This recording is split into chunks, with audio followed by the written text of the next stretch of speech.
abrigo del Señor, bajo su sombra morará. Diré al Señor, mi castillo eres tú, aquí quiero vivir. El que habita al abrigo del Señor, bajo su sombra morará. Diré al Señor, mi castillo eres tú, aquí. Dios les bendiga, hermanos, a todos los que nos siguen por el canal de YouTube, la Radio Sublime Gracia y las redes sociales donde se va a transmitir esta meditación. Sea Dios acompañándonos, sea Dios guiándonos en este tema que les voy a compartir, y sea Dios hablando a nuestros corazones, a nuestra mente, y podamos entender su palabra y podamos ponerla en práctica. Este pasaje que voy a compartirles está basado en una carta de Pablo a Filemón. La carta se llama Filemón, está inserta en la Biblia entre las cartas de Timoteo y Hebreo. Es una hoja muy pequeñita que tiene, sin embargo, mucho valor y mucha enseñanza para nuestras vidas. Así que quisiera que podamos orar para entrar en el tema, ¿sí? Dios tome control en esta mañana de nuestros pensamientos y de todo lo que voy a compartirles. Dios amado, te doy gracias en esta mañana, gracias por este privilegio de compartir tu palabra, de acercarnos a las vidas que nos oyen, que nos ven, y tu Espíritu Santo sea obrando en medio nuestro para, sobre todo, Señor, despejar todo pensamiento que no te agrada, y tu palabra sea atesorada en nuestros corazones, tu palabra pueda ser puesta en práctica cada día de nuestra vida, y podamos poner atención, Señor, porque tu palabra es viva, tu palabra es la que nos habla, y sea en nosotros en esta mañana de mucha bendición. En tu nombre, Señor Jesús. Amén. Amén, hermanos. Bien, esta carta es muy significativa. Seguramente en su tiempo para Filemón también lo fue. Las cartas están dejando de ser en nuestros días, ¿no? Uno, porque la tecnología ha ingresado a nuestros hogares y hace que ya no se escriban no se escriban cartas como antes, sino que son más los correos que te anuncian una fecha y un día para que puedas entrar a una videollamada. Entonces, las videollamadas están supliendo las cartas, uno ya puede conectarse con la familia, puede recibir todas las actualizaciones independiente de la distancia que uno esté. Pero eso no ocurría hace unos años. Para los que hemos salido tempranamente del hogar, la carta era un medio de comunicación muy importante de nosotros con nuestras familias, de nuestras familias con nosotros. Recibir una carta nos llenaba de mucho gozo porque nosotros nos enterábamos todo lo que estaba pasando en la familia, todas aquellas actividades que se realizaban y extrañábamos, nos enterábamos en esas cartas, y lo más importante era el final de esas cartas donde nuestros papás nos expresaban cuánto nos amaban, cuánto nos extrañaban, y por supuesto estaban sus bendiciones para nuestras vidas y ese aliento ante las circunstancias que íbamos pasando para irlas superando, y el cariño eterno de los padres estaba plasmado en esas cartas. Y también de nuestra parte, ¿no? Nosotros como hijos expresábamos ese amor y ese afecto que teníamos a nuestros padres, contábamos todo lo que hacíamos, nuestras preocupaciones, esos retos que teníamos, y por supuesto nuestros pedidos de aquellas necesidades, ¿no? Que iban desde ropa hasta dinero, ¿no? Porque no había dinero que alcance cuando eras joven, entonces era muy importante al finalizar la carta pedir un poquito más de recursos para que te aguante el siguiente mes. Entonces, eso ha sido muy importante en nuestras vidas, las cartas, y qué decir de esas cartas de amor también, ¿no? Cuando uno estaba enamorado, el novio a la novia, enviando cartas que expresaban todo ese amor que sentíamos, y cada vez que leíamos la carta salía un fuego de nuestro corazón mucho más fuerte, que nos hacía sentir mucho más enamorados, ¿no? Y algo que pasaba normalmente con las cartas era que las apreciábamos tanto que las guardábamos, ¿no? Es fácil encontrar personas que tenían en sus maletas varias de esas cartas, y no solo las guardaban, sino a veces uno tenía que leerlas nuevamente para cobrar ánimo, ¿no? Esas cartas que alentaban durante la semana o el mes, dependiendo de la frecuencia con las que te llegaban las cartas, pero eran muy importantes para nosotros. Y en este caso yo veo lo mismo entre Filemón y Pablo, seguramente cartas que iban, que venían. Y Filemón tuvo la gracia de atesorar esta carta, de guardarla en un lugar especial, que ha servido para que podamos leerla hasta nuestros días. Una carta que ha trascendido los tiempos y que en su momento ha sido muy significativa para Filemón. Bien, inicialmente voy a hacer una narración rápida de esta carta para que todos entremos en el contexto en el cual se la había escrito, y después vamos a tocar algunas enseñanzas, algunas cosas que podemos ir aprendiendo de esta carta. Entonces, cuando escribe esta carta, dice: Pablo estaba prisionero, y estaba prisionero por predicar la buena noticia acerca de Cristo Jesús. Estaba junto a Timoteo, compañero de prisiones, y escribía esta carta a Filemón, pero también escribía a Apia y a Arquipo, que eran hermanos de la iglesia, que se reunían en la casa de Filemón, y les deseaba gracia y paz, que era muy importante para la vida de la iglesia. Y como en todas las cartas de Pablo, él siempre oraba por a quienes apreciaba mucho, y en este caso hace lo mismo con Filemón, y en esas sus oraciones que él hacía le expresa toda su gratitud por la fe que tenía Filemón en el Señor, dice, por todo el amor que Filemón sentía por el pueblo de Dios.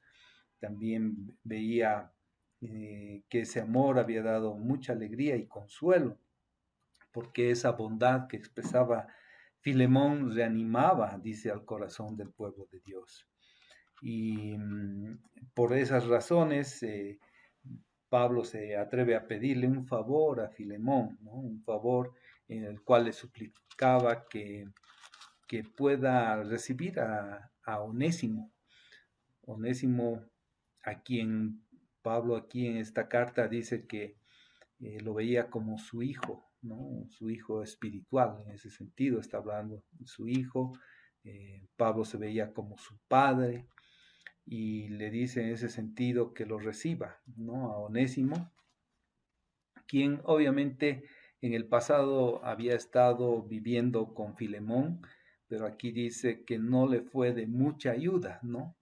Aparte de ser su esclavo de Filemón, parece que él no era uno de los mejores esclavos, y además cometió alguna cosa que seguramente lo llevó a escapar de esa esclavitud de Filemón, y terminó Onésimo seguramente en las calles de Roma, en medio de los antisociales, y de ese modo terminó en la cárcel, donde tuvo la oportunidad de recibir, como aquí dice, la buena noticia acerca de Cristo Jesús. Ya con un cambio de vida, es que Pablo recomienda a Filemón que pueda recibir a Onésimo, ¿no? Y le dice que preferiría que él lo reciba de buena gana y no por obligación. Le pide a Filemón, le dice que él ya no es un esclavo para ti, que lo reciba como un hermano amado, ¿no? Ese era el corazón de Pablo para Onésimo, como ese hijo espiritual. Le solicita a Filemón que lo reciba como un hermano amado, ya no como un esclavo. Y bueno, además de eso le dice si es que algo hubiera hecho Onésimo en el pasado, algo que haya tomado, o, alguna otra cosa que tenga valor, le dice que se lo cobre a Pablo, que él lo pagaría con todo gusto, y aún no mencionaría que Filemón le debía hasta su propia alma, dice, ¿no? Y le da algunas recomendaciones más que prepare un cuarto de huéspedes, porque Pablo tenía la intención de poder visitar a Filemón, y finalmente hace unos saludos a los hermanos que vivían en la iglesia con Filemón, que compartían el Evangelio, y hace llegar sus saludos y que el Espíritu acompañe este tiempo. Bien, hermanos, entonces ahora sí, tocando cada uno de los versos de esta palabra que es muy rica, eh, nos encontramos con el verso 1. Este verso 1 que dice que Pablo estaba prisionero por predicar la buena noticia acerca de Cristo Jesús. ¿Cuál era esa buena noticia? Seguramente tú te estás preguntando. ¿Cuál es esa noticia que compartía Pablo con las personas que se juntaban, y en este caso con Onésimo, que cayó por desgracia en la cárcel, pero tuvo esa bendición de poder recibir el Evangelio? No sabemos cuánto tiempo ha pasado allá Onésimo, pero fue el tiempo suficiente para escuchar la buena noticia acerca de Cristo Jesús. Esa buena noticia que está escrita a lo largo de la palabra de Dios, pero un resumen de ella fue profetizada siglos antes de la llegada de Jesucristo a este mundo. Eso está escrito en el capítulo 61, que se anunciaba esta profecía acerca de Jesús, y decía así, si ustedes pueden abrir sus Biblias, yo estoy leyendo la versión NTV, Nueva Traducción Viviente, y la palabra dice así en el capítulo 61. El Espíritu del Señor soberano está sobre mí, porque el Señor me ha ungido para llevar buenas noticias a los pobres, me ha enviado para consolar a los de corazón quebrantado y a proclamar que los cautivos serán liberados y que los prisioneros serán puestos en libertad. Él me ha enviado para anunciar a los que se lamentan que ha llegado el tiempo del favor del Señor, junto con él el día de la ira de Dios contra sus enemigos.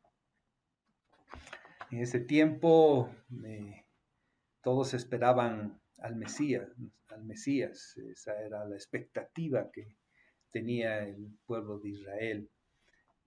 Sin embargo, ellos no escucharon, no entendieron el Evangelio, y ellos esperaban ver a alguien que se levante en medio del pueblo de Israel, alguien que sea un guerrero, un miembro del ejército, un hombre humano con características de liderazgo, como es la expectativa en cualquier lugar.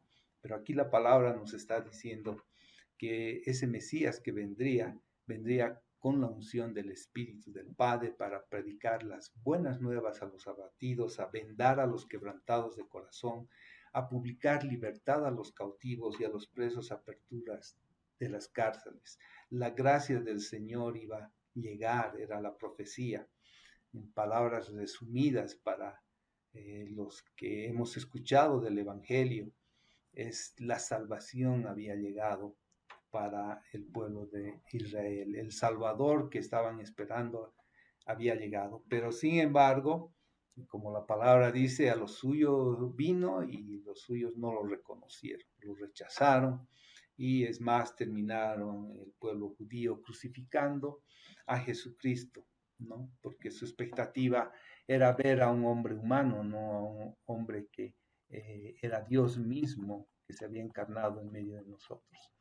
Entonces, esa es la riqueza de esta parte de la buena noticia acerca de Cristo Jesús, que es un mensaje que estamos llamados a entregar a todas las personas con las cuales nos acercamos, nos contactamos, porque es el mensaje que transforma las vidas, es el mensaje que nos da una nueva vida. Y es importante comprender y creer en esa obra de Jesucristo para nosotros. Luego entra a tocar los versos 2 y 3 y dice los saludos a la hermana Apia, Arquipo, a nuestros compañeros de lucha, a la iglesia que se reúne en tu casa. Esta es una porción bien pequeñita y una enseñanza que es bueno tomarla en cuenta para nosotros, porque los hombres estamos siempre queriendo inventar nuevas cosas cuando ya todo está inventado.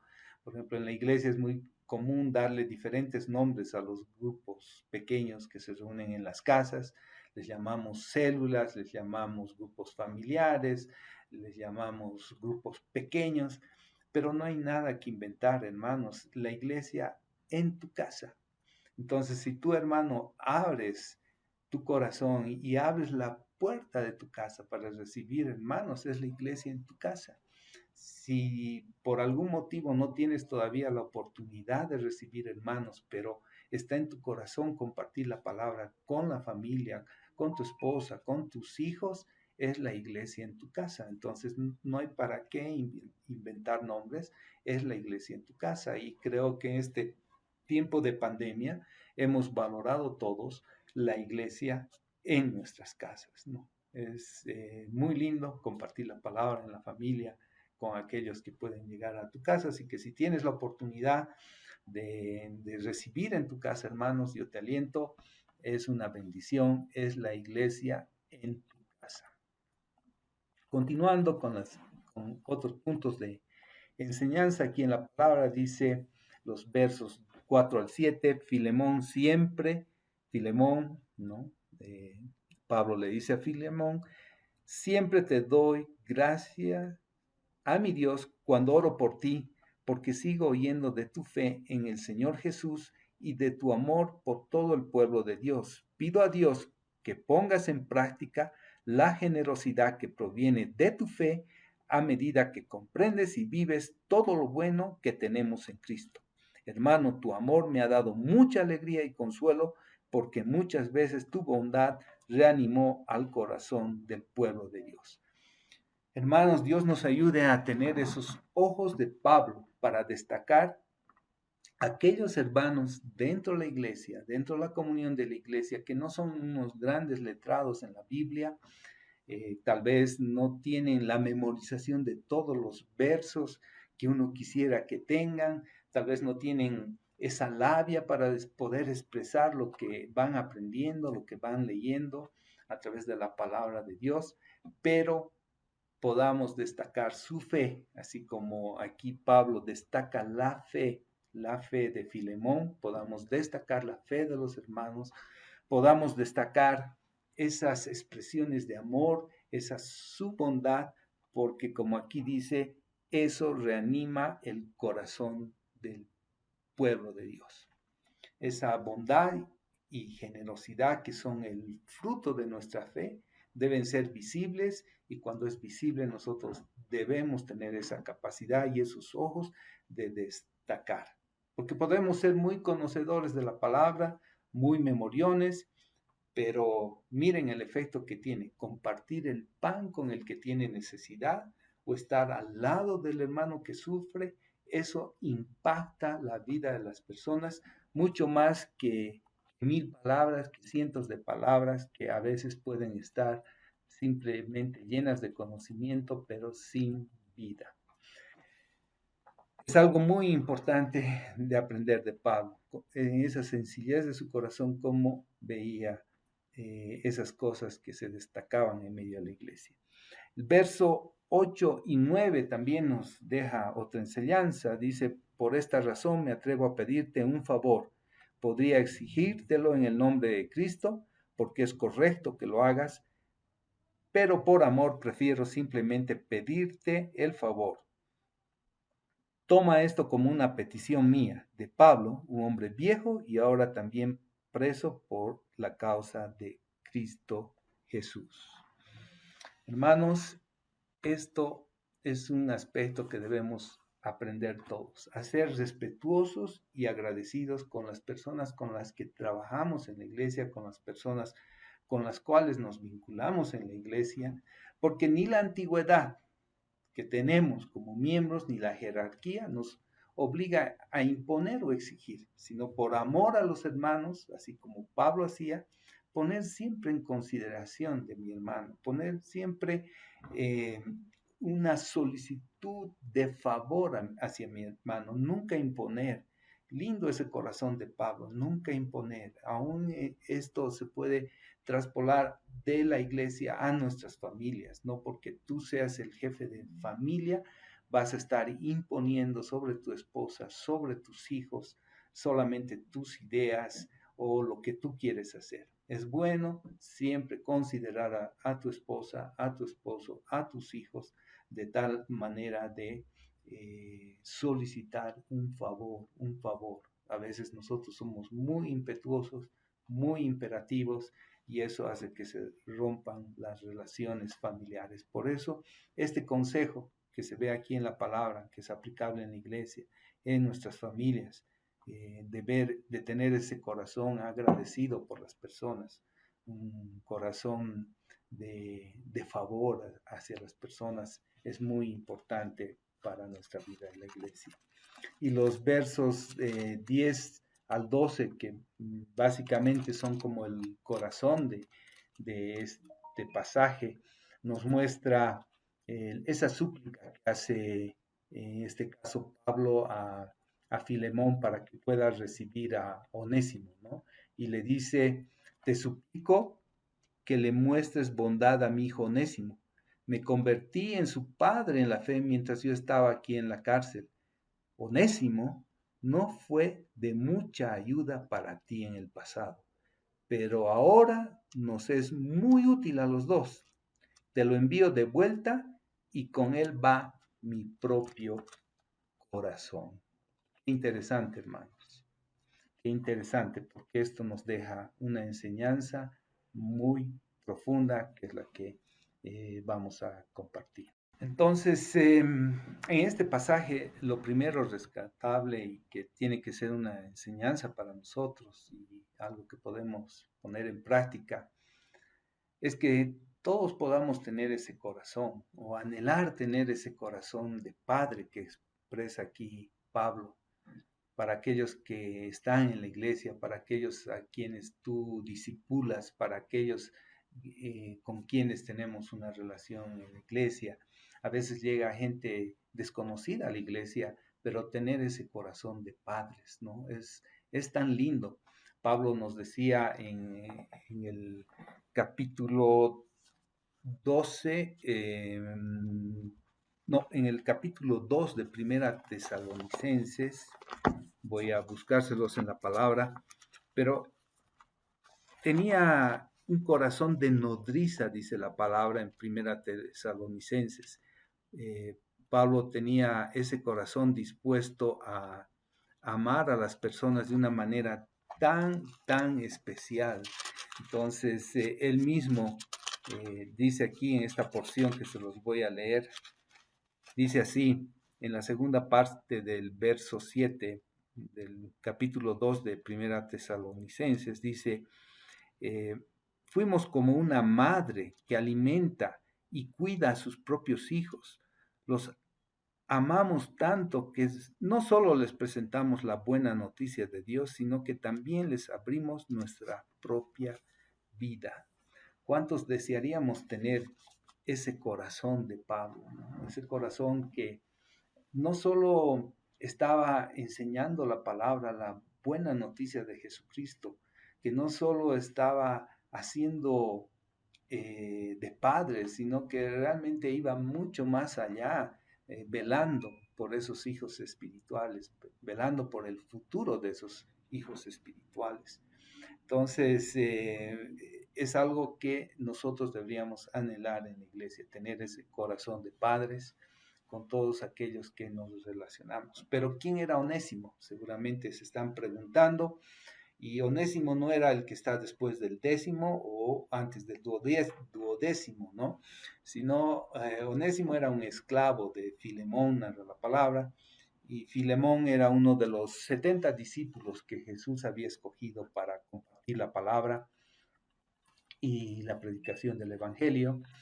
Entonces, Onésimo tuvo la gracia de ser esclavo de alguien que fue descrito como muy bondadoso.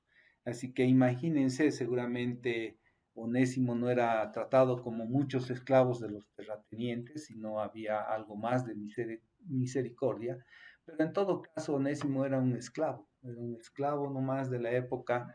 Era una época que era muy común que moros y cristianos tengan esclavos, así que seguramente su vida en todo no era de lo mejor, tenía que soportar todas las instrucciones que recibía de sus amos y en esa su condición era la que vivía. Pero algo interesante es que Onésimo, en su traducción de su nombre, es útil. O sea, Onésimo significa útil. Pero la vida que llevaba ahí, como describe la palabra, que indica que antes, dice aquí Pablo, Onésimo no era útil, ¿no? En el pasado Onésimo no era útil, ¿no? Pero ahora le dice que lo reciba como alguien que ya no es inútil, o sea, porque aunque su nombre era útil, su forma de vivir era como de un inútil y solo servía para ser esclavo. Entonces, ¿qué aprendemos de esa historia? ¿Qué aprendemos de esta historia para nosotros? Algo que debemos estar seguros, que cuando hay un encuentro personal y real con Jesús, como ha sido en la vida de Pablo y como ha sido ahora con la vida de Onésimo, quien ha recibido el Evangelio, quien ha recibido, como aquí dice, buena noticia acerca de Cristo Jesús, hay un cambio radical en la vida. La vida ya no es igual cuando uno ha recibido la verdad del Evangelio. Entonces, eso debe animarnos. Yo no sé si alguna vez te has preguntado o te estás preguntando en este momento, ¿cómo puede Dios amarme a mí? ¿Cómo Dios puede aceptarme a mí, que soy malo, que soy débil, que soy despreciado?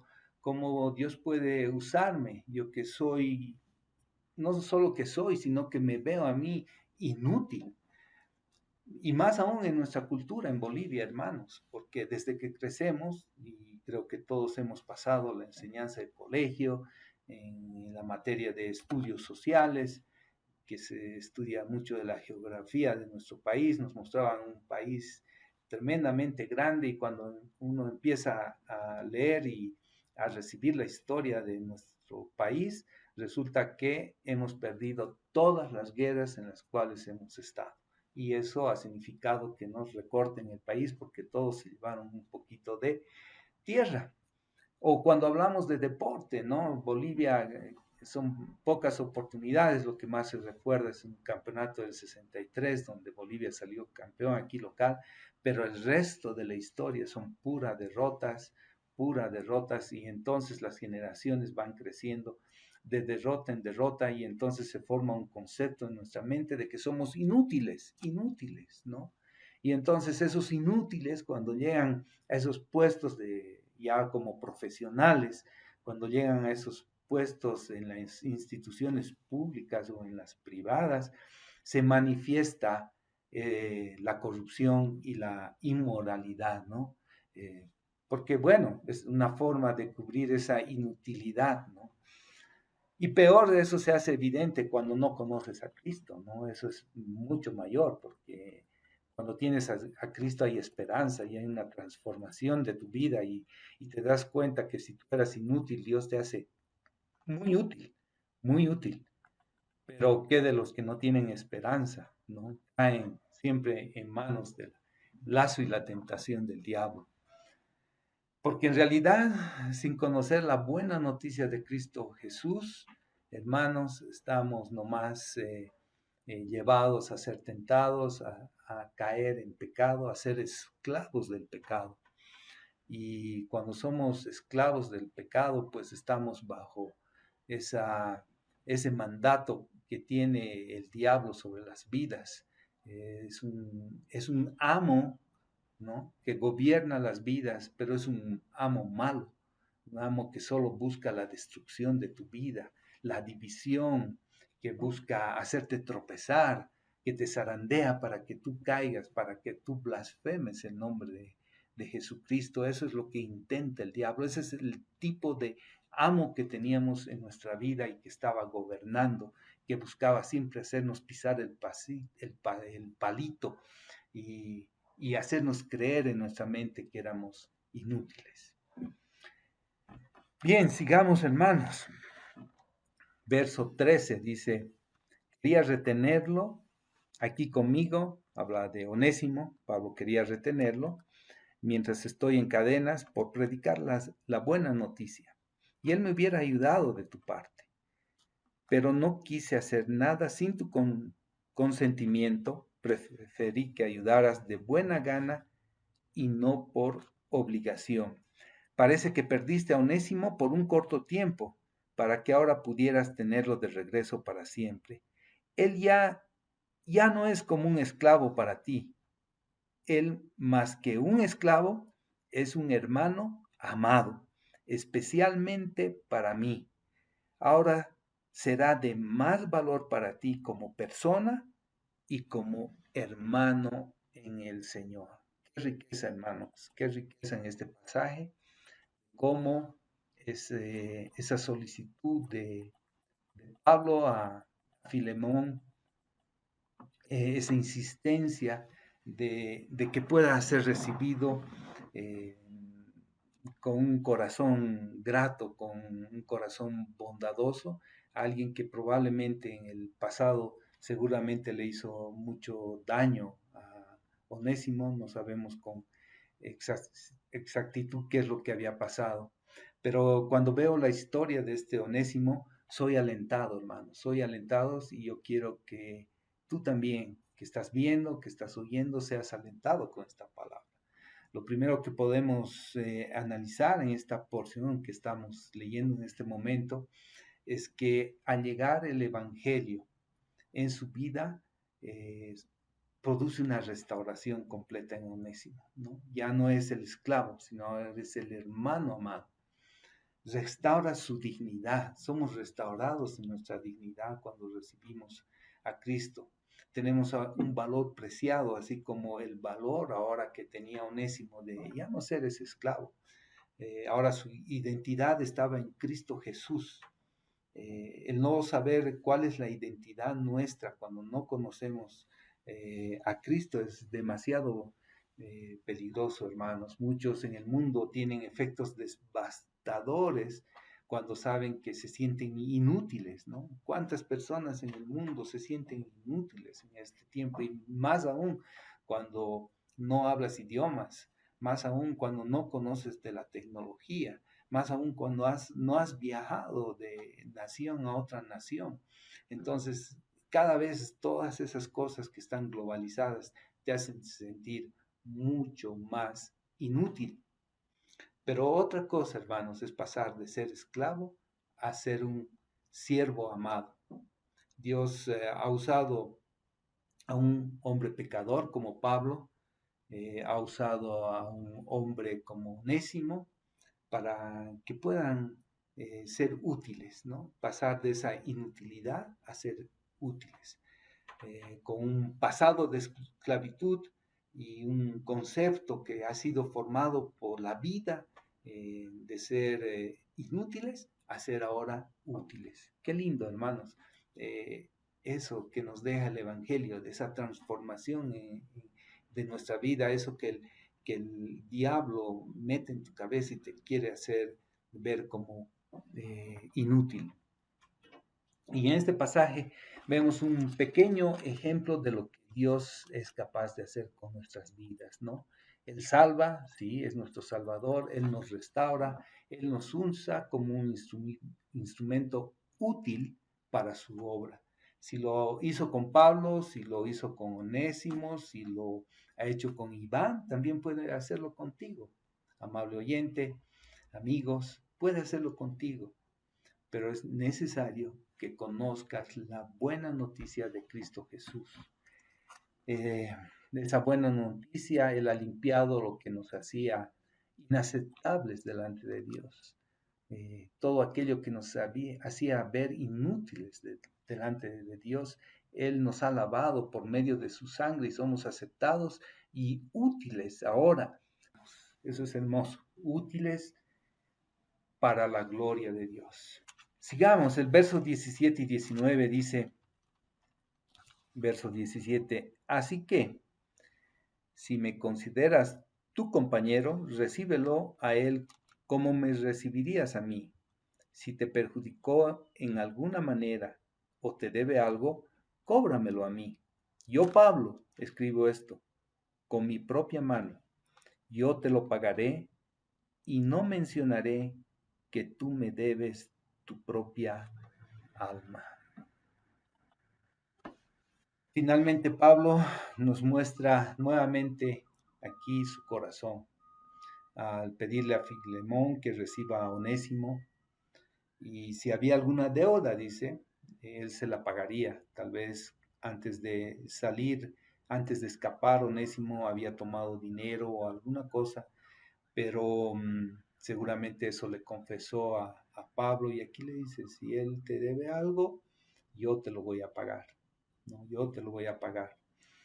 Porque tener un hijo espiritual va mucho más allá de solo darle el alimento, en nuestras palabras diríamos el alimento espiritual, que implica enseñar el evangelio o el discipular las vidas. La enseñanza que podemos sacar de esta porcioncita del pasaje, de estos versos del 17 al 19, implica también muchas veces correr con muchos gastos de aquellos que tú discipulas, de aquellos que estás creando como hijos espirituales. No es solamente la teoría del evangelio, sino es las cosas prácticas. Y cubrir a veces sus necesidades es muy importante en la iglesia.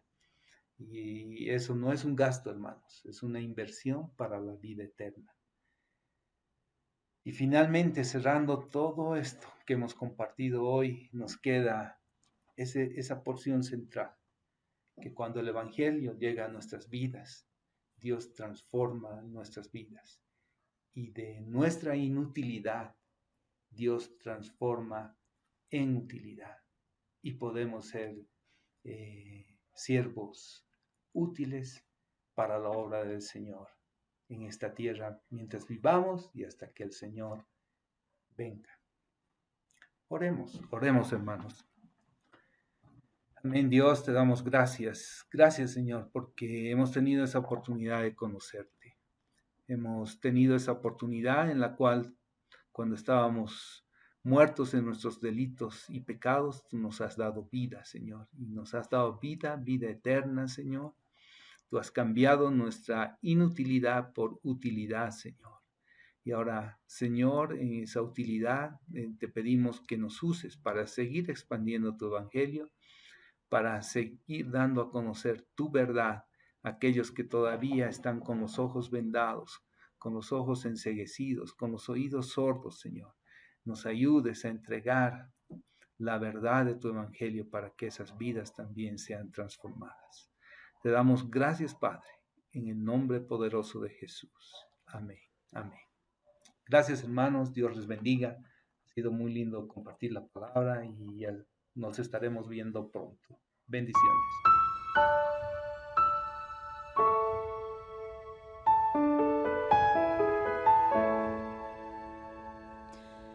El que habita al abrigo del Señor, bajo su sombra morará. Diré al Señor, mi castillo eres tú, aquí quiero vivir. El que habita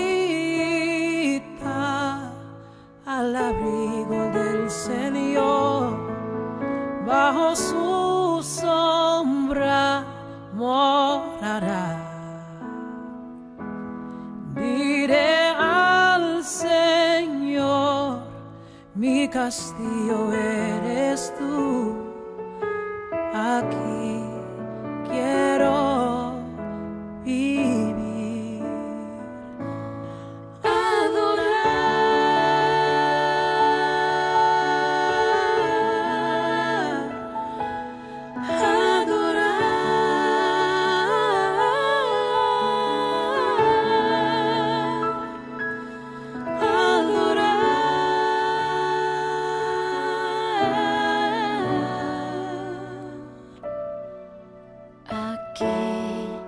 Quiero vivir. El que habita al abrigo del Señor, bajo su sombra morará. Diré al Señor, mi castillo eres tú. Aquí quiero vivir,